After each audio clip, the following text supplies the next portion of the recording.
Assalamualaikum warahmatullahi wabarakatuh. Perkenalkan, saya Eril Firjan Marbun dengan nomor induk mahasiswa 4217010029. Di sini saya ingin mempresentasikan tugas dari mata kuliah Quality Control yang bertopik Total Productive Maintenance.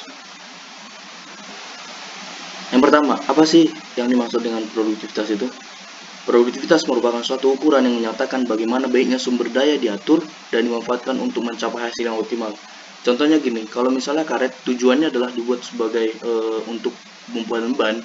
Nah, ketika dilakukan proses dari awal sampai akhir ternyata tidak terjadi ban, maka hasilnya tidak optimal. Berarti itu tidak produktif.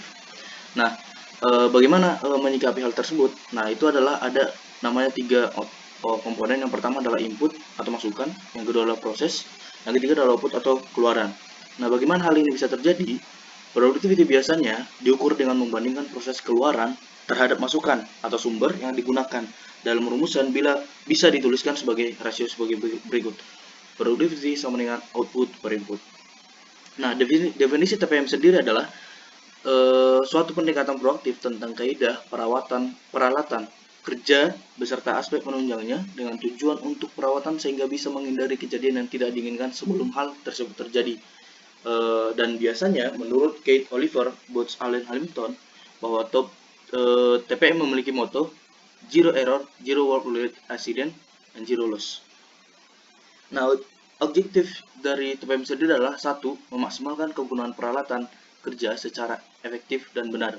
Yang kedua adalah merancang sistem pemeliharaan agar peralatan selalu siap pakai. Yang ketiga, mengajak seluruh departemen untuk terlibat langsung dalam merancang, menggunakan, serta merawat semua peralatan kerja. Dan yang keempat adalah mengajak manajemen dan pekerja untuk terlibat aktif dalam mensukseskan kegiatan ini. Nah, total productive maintenance, apa sih yang dimaksud dengan total itu dalam TPM? Yang pertama, keefektifan total menunjukkan sasaran akhir yang ingin dicapai TPM, yaitu keuntungan dan efisiensi. Yang kedua, sistem perawatan total mencakup maintenance preventif dan preventive maintenance serta maintainability improvement. Yang dimaksud dengan maintenance preventif apa sih?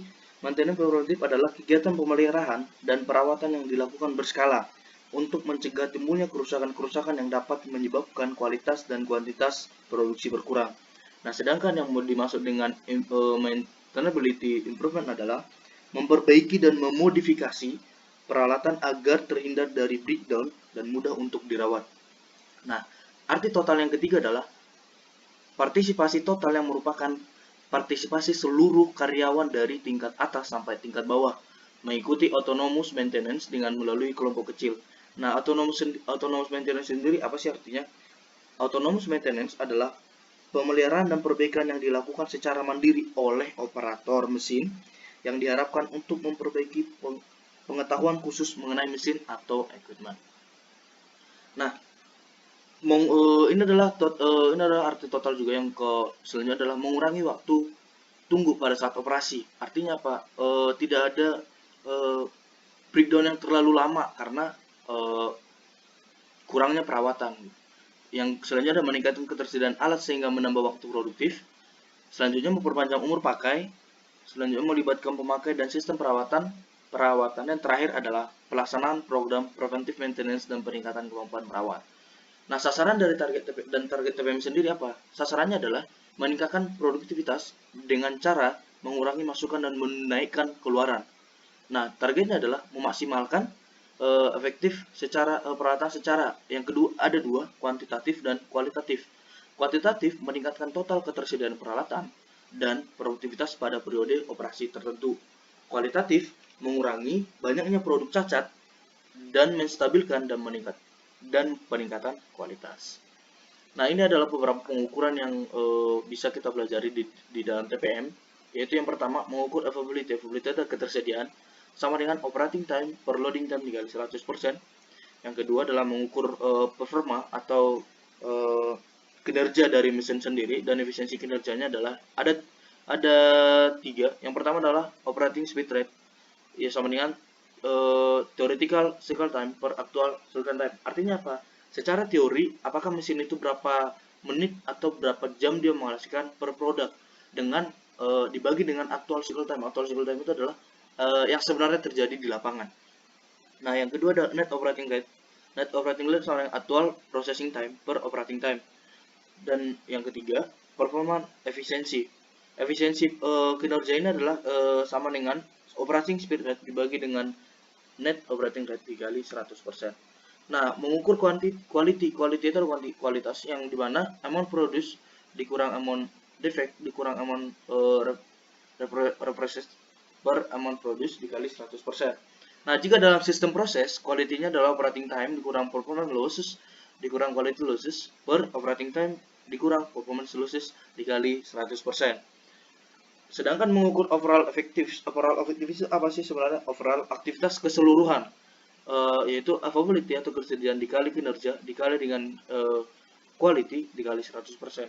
Ini ada satu contoh di mana contohnya adalah working hours per day-nya adalah 60 menit, di mana dalam satu hari itu ada kerja 8 jam. Jadi otomatis 8 kali 60 menit sama dengan 480 menit.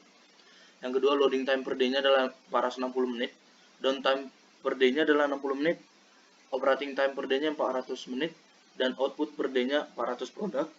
Type of downtime-nya adalah setup-nya 20 menit, breakdown-nya 20 menit, adjustment-nya 20 menit, dan defect-nya 2%. Caranya pertama, untuk menghitung availability adalah rumusnya operating time dibagi dengan loading time dikali 100%. Nah, operating time ada di sini operating time 400 dibagi dengan loading time 460. Maka hasilnya berapa? 400 sebagai 460 dikali 100% sama dengan 87%. Nah, ideal cycle time-nya di dalam sebuah soal ini adalah 0,5 menit per produk. Sedangkan jika kita bagikan 400 produk dibagikan dengan 480 menit atau 400 produk dibagikan dengan loading time-nya, itu akan menghasilkan 0,8 menit per produk. Itulah aktual cycle time-nya yang terjadi di lapangan. Nah, untuk operating speed rate-nya adalah theoretical cycle time dibagi actual cycle time.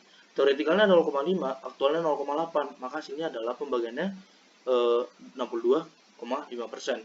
Nah, net operating rate-nya adalah 400 pieces dikali 0,8 karena aktualnya 0,8 dibagi dengan 400 menit. Maka dikalikan 100%, maka net operating rate-nya mendapatkan 80%. Performance rate-nya adalah 0,625% kali 0,8 dikali 100% itu menghasilkan 50%. Quality rate-nya di sini adalah, kenapa quality rate 98%? Karena defect-nya 22%. Defect itu adalah kerusakan dan quality rate yang terjadi adalah 98%. Maka kapasitas total aktivitas keseluruhannya adalah 0,87, ini adalah availability, dikali 0,5. 0,5 ini adalah performa, dikali dengan 0,98 dan 0,98 ada quality yang ini dikali 100%, maka OEE-nya adalah 42,6%. Nah, TPM sendiri memiliki 8 pilar aktivitas. Yang pertama, selalu fokus terhadap improvement. Artinya apa? Selalu fokus dengan perkembangan tanpa menghindari atau tanpa mengabaikan syarat-syarat TPM sendiri, yaitu untuk menghilangkan hal-hal yang tidak berguna. Yang kedua, keterlibatan pekerja. Menurut Ji Suhojen, operator adalah key player yang berperan penting demi kesuksesan program ini. Karena apa? Karena mereka yang terlibat langsung langsung terhadap mesin. Maka mereka yang akan tahu nanti apakah mesin ini sudah perlu untuk dirawat sesuai dengan skala yang sudah ditentukan atau tidak, seperti itu. Nah, itu untuk apa? Untuk memprediksi kerusakan yang terjadi. Supaya apa? Supaya mesin masih bisa dirawat tanpa mengalami kerusakan total. Yang ketiga adalah maintenance terjadwal, yaitu tujuannya apa? Menghindari zero breakdown. Artinya apa? Contoh mesin bubut dilakukan secara perawatan berskala atau pemeriksaan berskala adalah satu per awal minggu pertama. Itu kita buat aja tanggal 1 per bulan setiap bulannya. Maka jika dilakukan tanggal 10 per setiap bulan ada 1 maka itu sudah melebihi dari jadwalnya. Maka kemungkinan besar data yang terjadwal atau data maintenance yang sudah ada dari bulan-bulan sebelumnya akan terganggu. Nah, yang keempat adalah pelatihan.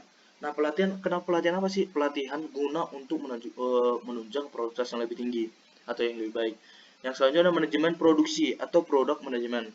Harus selalu berpikir aktif untuk menghilangkan wasting time yang terjadi pada saat pertama sampai akhirnya produk terjadi. Nah, yang selanjutnya ada perawatan berkualitas atau quality maintenance. termasuk prinsip Kokayoke yang bertujuan untuk mencapai zero loss dengan mengaplikasikan semua cara untuk menghindari kerugian. Yang ketujuh, safety, hygiene, dan improvement harus selalu diterapkan untuk menghindari kecelakaan kerja serta peduli lingkungan. Ya benar. Karena kalau kita melakukan kerja, ada namanya safety terhadap diri sendiri. Hygiene itu adalah hygiene itu terhadap diri sendiri, terhadap masyarakat, dan terhadap lingkungan seperti itu. Office TPM. Office TPM itu adalah kantor dari TPM sendiri. TPM sendiri harus tujuan ke fasilitas yang memadai, termasuk sarana kantor yang resmi. Nah, ini adalah beberapa moto atau beberapa pernyataan tentang TPM. Yang pertama, selalu siap saat kita membutuhkan. Ready to go when we need them. Yang kedua, dalam semua proses produksi, efisiensi dan kualitas adalah alat ukur utama. Nah, yang selanjutnya adalah TPM sendiri itu ada memiliki sistem 5S. Yang pertama, Seiri, yang kedua Seiton, yang ketiga Seiso, yang keempat Seiketsu, yang kelima Shitetsu. Artinya apa? Seiri itu adalah pemilahan.